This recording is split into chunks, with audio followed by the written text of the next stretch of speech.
All right, today we're discussing the sine rule and cosine rule for IGCSE 0607 and 0580. So first off, let's start with the sine rule. And in the sine rule, for all these rules, we have a specific triangle that we look at. The angle C is opposite side labeled C, and the main difference is uppercase and lowercase. So angle uppercase C is opposite side C. Same thing with A and B. And sine rule will therefore be sine capital A by lowercase a is equal to sine capital B by B is equal to sine capital C by C. That's the sine rule, and you don't need to memorize this. This will be very limited. Now, area of a triangle using the sine rule is also just area is equal to half BC into sine A, and the cosine rule is there are two ways to write the cosine rule. One of them is a squared is equal to b squared plus c squared minus 2bc into cosine a, and the next one is the formula for finding the angle a is going to be cosine inverse of b squared plus c squared minus a squared by 2bc, and they're basically the same thing. The only difference is well, how do we derive this one from this? They basically do a squared is equal to b squared plus c squared minus 2bc cosine a. They simply do 2bc cosine a is equal to b squared plus c squared minus a squared. And then they just divide the whole thing by 2bc and take the cosine inverse, which will give us this over here. So they're the same formulas, just different ways to write them. So we have a question which is from 0607. Calculate the distance AC and show that the answer rounds to 19.08 kilometers, correct to two decimal places. So if you look at this, AB is a length that we know, BC is a length that we know, and we need to find out AC. So the most efficient way to do this would be using the cosine rule. But we don't know this angle over here, angle ABC. However, they were giving us this information that B is 10 kilometers due east of A, which means that this is 90 degrees. Basically, when we take bearings, this is going to be what it looks like: north, south. Sorry, this is west.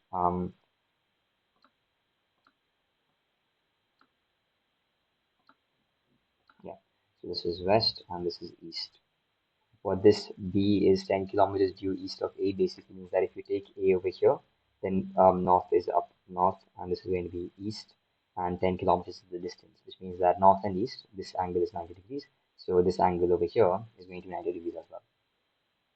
And therefore we can just use 360 minus 150 minus 90 to find out this angle over here, which is ABC, and that will be 120 degrees. So this angle over here is 120 degrees.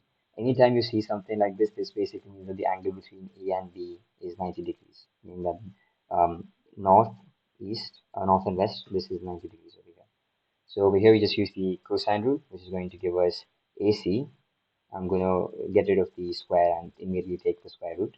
That is going to be 10 squared, which is this, AB, plus BC squared, which is 12 squared, minus 2 into 10 into 12 into cosine of the angle opposite AC, which is 120 degrees. And so AC is equal to the root of 10 squared is 100, 12 squared is 144, minus 2 times 12 is 24 into 10 is 240, cosine 120 over here. So just put that in the calculator. This will be square root of 100 plus 144 minus 2 times 10 times 12 times cosine of 120, which will be 2 root 91, which is approximately 19.07, which is 19.078 787, which is approximately 19.08, which is what we need to show. So that is correct. Now, using the sine rule, this is a big hint over here, even though it's pretty obvious anyways. What we know so far is that this angle over here is 120 degrees, and that AC is 19.08 kilometers. We need to find out angle ACB, this one over here. So again, sine rule like it suggests, and what we do is simply sine 120 divided by 19.08. That is one part of the sine rule, and the other part will be sine of this angle over here. Let's call that theta, divided by this length, which is 10. So we just do some simplification, which will give us sine theta is equal to simply cross multiplication, sine 120 into 10 divided by 19.08. And then theta is going to be sine inverse of sine 120 into 10 divided by 19.08. So I'll just put down my calculator, sine inverse, and then bracket sine 120. I'm going to put that in the bracket as well over here. Yeah. So sine 120 into, answer over there is 10 divided by 19.08. And then that'll give us 26.99, which is approximately 27. So theta is equal to 26.99 degrees, which is approximately 27 degrees. So we know that this angle is 27 degrees, this is 19.08 kilometers, and this is 120 degrees, right? Yeah. Now calculate the bearing of D from C. Okay, what does this basically mean? From C over here means that we have to draw a north at point C and then go clockwise, to reach line CD, right? So we need to find out this angle over here. And that's the thing with all bearings. If you have a triangle over here, A, B, and C, and you need to find out the bearing of B from C, the main key point is from C, which means you draw north at C and go all the way around until you reach the line which connects B and C. That's the meaning of this sentence over here. So now what we need to do is find out this length, this angle, and to do that we need to use two things: the co-interior angle theorem and the cosine rule. So we use the cosine rule to find out this angle, which I'm going to call phi. So you can just use from the data booklet over here this formula, that cosine inverse of b squared plus c squared minus a squared divided by 2bc. So if we use that, we get cosine inverse of this length 21 squared plus 19.08 squared, and the one opposite that angle is subtracted. So we subtract 18 squared. And this is going to be inside one bracket, and this is going to be the denominator, which is 2 into 21 into 19.08. 2 into 21 into 19.08. So yeah, that's what it's going to look like.